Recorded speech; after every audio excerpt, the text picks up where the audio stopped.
வணக்கம் நண்பர்களே, welcome to my channel. கலைஞர் என்பது வெறும் பெயர் அல்ல, தமிழ்நாட்டு அரசியலின் அடையாளம். டாக்டர் கலைஞர் அவர்களின் 103வது பிறந்த நாள் இன்று. தமிழ்நாட்டு சட்டமன்ற தேர்தல் வரலாற்றில் அதிக தொகுதிகளில் வெற்றி பெற்று ஆட்சி அமைத்ததும் அவர்தான். அதிக எம்எல்ஏக்களுடன் எதிர்க்கட்சி வரிசையில் அமர்ந்த கட்சியின் தலைவரும் அவர்தான். தமிழ்நாட்டில் அதிக காலம் முதலமைச்சராக இருந்தவரும் அதிக காலம் எதிர்க்கட்சி தலைவராக இருந்தவரும் கலைஞரே.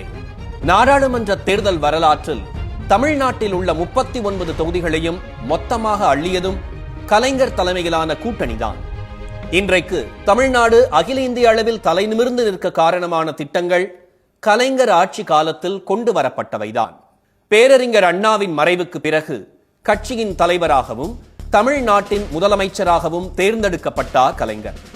1969ஆம் ஆண்டு முதலமைச்சரான கலைஞர் 1971ஆம் ஆண்டு சட்டமன்ற தேர்தலில் வரலாறு காணாத வெற்றியை பெற்று, அதாவது 183 தொகுதிகளில் வென்று ஆட்சி அமைத்தார்.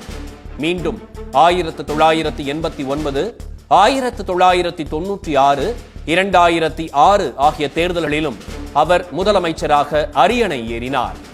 முதலமைச்சர் கலைஞர் முன்வைத்த முழக்கங்களில் முக்கியமானது மாநிலத்தில் சுயாட்சி, மத்தியில் கூட்டாட்சி என்ற முழக்கம். சுதந்திர தினத்தன்று முதலமைச்சர்கள் கொடியேற்றும் உரிமையை பெற்று தந்தார். அண்ணாவின் விருப்பத்திற்கு ஏற்ப நீராறும் கடலுடுத்த பாடலை தமிழ்தாய் வாழ்த்தாக அதிகாரப்பூர்வமாக அறிவித்தார்.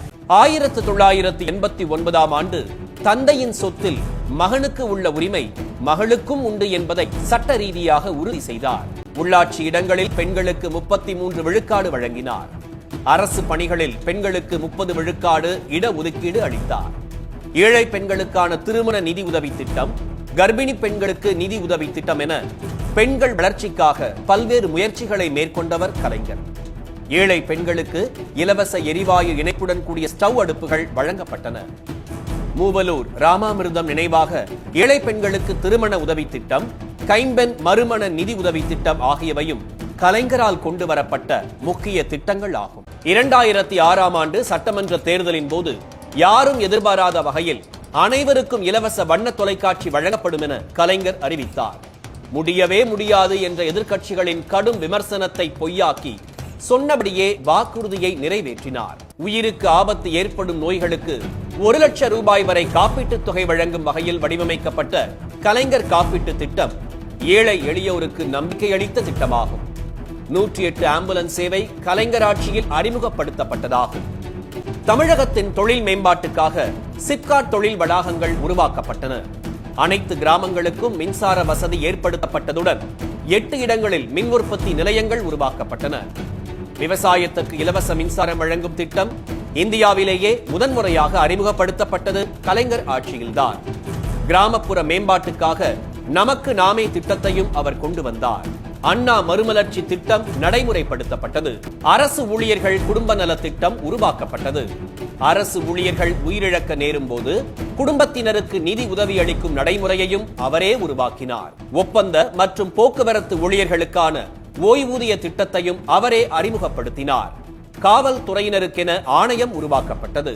1999ஆம் ஆண்டு குமரி முனையில் 133 அடி உயரத்தில் திருவள்ளுவருக்கு கம்பீரமான கற்சிலையை உருவாக்கினார். சென்னை கடற்கரையில் கம்பீரமாக நின்ற கண்ணகி சிலை ஜெயலலிதா ஆட்சியில் அகற்றப்பட அதனை மீண்டும் நிறுவியவர் கலைஞர். வள்ளுவரின் புகழை பரப்பும் வகையில் சென்னை நுங்கம்பாக்கத்தில் தோரணவாயில், அரங்க மண்டபம், கருங்கல் தேர், குரல் மணிமாடம், மாடி தோட்டம், ஆராய்ச்சி நிலையம், தேர் கோபுரம், தேர் கலசம் ஆகியவற்றை கொண்ட வள்ளுவர் கோட்டத்தை உருவாக்கினார் கலைஞர். விவசாயிகள் தாங்கள் விளைவித்த பொருட்களை மக்களிடம் நேரடியாக விற்பனை செய்யும் வகையில் உழவர் சந்தை திட்டத்தை கொண்டு வந்தார். அதிநவீன வசதிகளுடனும் மிகுந்த தொலைநோக்கு பார்வையுடனும் பிரம்மாண்டமான புதிய தலைமைச் செயலகத்தை கலைஞர் உருவாக்கினார். சென்னை ஓமந்தூரார் தோட்டத்தில் அமைந்த புதிய கட்டடத்தில் சட்டமன்ற கூட்டமும் நடைபெற்றது. அண்ணா 100ஆண்டு விழாவை கொண்டாடிய கலைஞரின் அரசு அண்ணாவின் நினைவாக சென்னையில் பிரம்மாண்டமான நூலகத்தை உருவாக்கியது. தமிழுக்கு செம்மொழி தகுதி வேண்டும் என்ற நெடுநாள் கோரிக்கைக்கு செயல் வடிவம் கொடுத்தவர் கலைஞர்.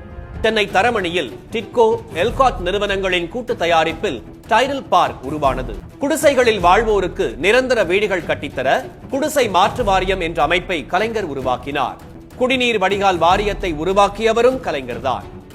விவசாய தொழிலாளர்களுக்கான கூலி நிர்ணயம், உயர் படிப்பு வரை மாணவர்களுக்கு இலவச கல்வி, சாதி மறுப்பு திருமணம் புரியும் தம்பதிகளுக்கு ஊக்கத்தொகை ஆகியவை கலைஞர் தலைமையிலான திமுக அரசின் முற்போக்குத்தன்மை மக்கள் நலத்திட்டங்கள் ஆகும். மாணவர்களுக்கு இலவச பஸ் பாஸ் மற்றும் சத்துணவில் வாரம் 2 முறை முட்டை வழங்கப்பட்டது. விவசாயிகளின் நலன் காக்கும் வகையில் சிறு மற்றும் குறு விவசாயிகளின் பாசன வசதிக்காக மின் மோட்டார்களுக்கு இலவச மின்சாரம் வழங்கும் திட்டம் கலைஞரின் ஆட்சியிலேயே நடைமுறைக்கு வந்தது. மதுரையில் சென்னை உயர்நீதிமன்றத்தின் கிளை நிறுவப்பட்டதும் கலைஞர் ஆட்சியில்தான். பெண்களின் மேம்பாட்டில் முக்கிய பங்கு வகிப்பவையாக உள்ள மகளிர் சுய உதவி குழுக்கள் உருவாக்கினார். நண்பர்களே, இந்த பதிவில் நீங்கள் கேட்ட அனைத்துமே முத்தமிழறிஞர் டாக்டர் கலைஞர் அவர்களால் உருவாக்கப்பட்டவை. இது எண்ணிக்கையில் மிக குறைவு. இன்னும் பல எண்ணிக்கையற்ற நலத்திட்டங்களை தமிழகத்திற்கு தந்து தன்னை ஒரு முதன்மையான முதலமைச்சராக தமிழ்நாட்டில் மட்டுமல்ல இந்தியா முழுமைக்கும் ஒரு முன்னுதாரணமாக வாழ்ந்தவர் டாக்டர் கலைஞர் அவர்கள். அவருடைய பிறந்த நாளான இன்று இந்த பதிவை அவருக்கு நாங்கள் நமது யாதொன்றும் யூடியூப் சேனல் சார்பாக சமர்ப்பிக்கிறோம். இந்த பதிவு உங்களுக்கு பிடித்திருந்தால் லைக் பண்ணுங்கள், ஷேர் பண்ணுங்கள், உங்கள் நண்பர்களுக்கு சப்ஸ்கிரைப் பண்ணுங்கள். மீண்டும் இன்னொரு பதிவுடன் சந்திக்கிறேன். நன்றி, வணக்கம்.